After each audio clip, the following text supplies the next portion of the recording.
Hey everyone, so can I talk like that? Do you hear me everyone? Because the microphone is strange. So I'm Nilsson, I'm from Photometry. I guess everyone has seen like one of those, right?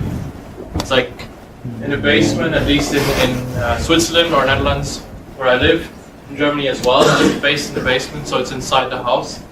And these are some other ones. So these are more industrial grade ones. And if you scale them up a little bit, they look like that. So what are these? These are meters, which are analog, which are sometimes 20 to 40 years old, and they sometimes have very important data on them. And the question now is, in a digital world, how do we get that data from that analog meter to a digital system where you can then aggregate all that data and look what happens over time? The only two solutions that you have at the moment is either you send someone to that place, what is happening in Switzerland and the Netherlands. You send someone actively going and reading those meters, and then analog, and then catalogs them, or you're going to retrofit a digital system which then sends those data up to the cloud. If you have a digital system, that costs a lot because you have to send actually an engineer there, which makes the retrofit, you have to stop the operation if it's a big plant, and so that's also comes in with a lot of costs that you have. The solution that we came up with is why not using a camera in order to process the data that you have on an analog system. The meters that you saw before are very simple in terms of how they display the data, and the image processing behind is also very simple and can actually run on an Intel Edison from the processing power.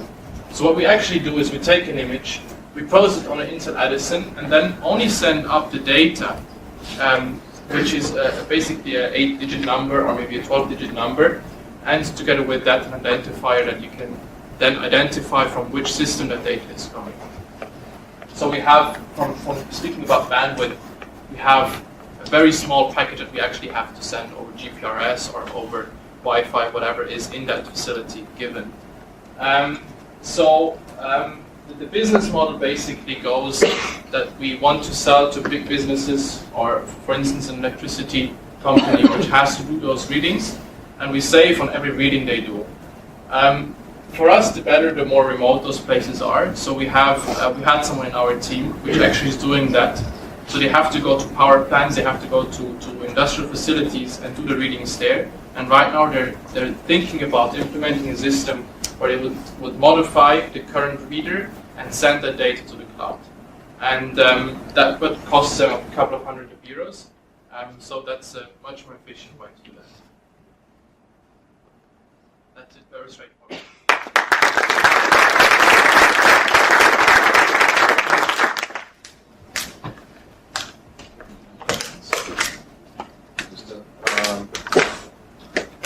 Do you have any idea of how big this market is? No, we haven't done a market research. We just went with 1K that we basically have.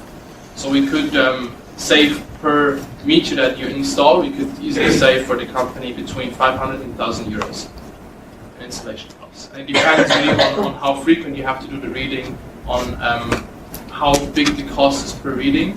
We did a short analysis on the Switzerland market, and there we could basically per household we could save between on a yearly basis, we could save between $10 and $15, but then obviously that goes on, so you have to recur every year and do that reading, so over a longer period of time, you would save much more per household. Did you do a comparison between the cost of adapting the existing meters and the installation of this new camera-based unit? So basically the camera unit is very cheap, so the whole unit, if you produce it in somewhat of scale, will be the cost between 5 and 10 euros or Swiss francs.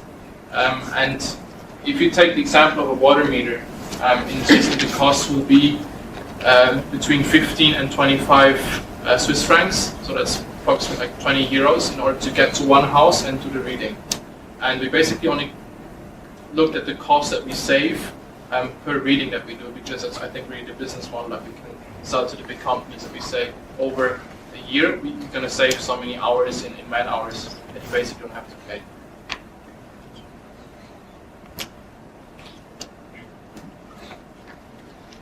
I love the idea of retrofit. It's a great way to save energy. One that's not immediately obvious to people. It wasn't clear, also interesting to see such a topical project when looking at meters. Can you talk a bit about how far you got the physical design? Is this kind of a limpet that it attaches to the front, or is it a move? It's a very small, like basically camera that would either attach on, like if it would, for instance, be in a factory or in an indoor facility, would place it on the opposite wall of that meter.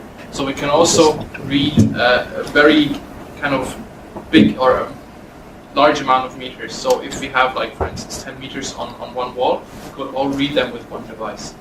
And then there's the other point where we have a meter which is in an outdoor facility where you have to basically attach it directly, which is more complex. But then you could go over a mirror system, but then it obviously would cost more, where you have to mirror that meter and put the camera a little bit further away because the focus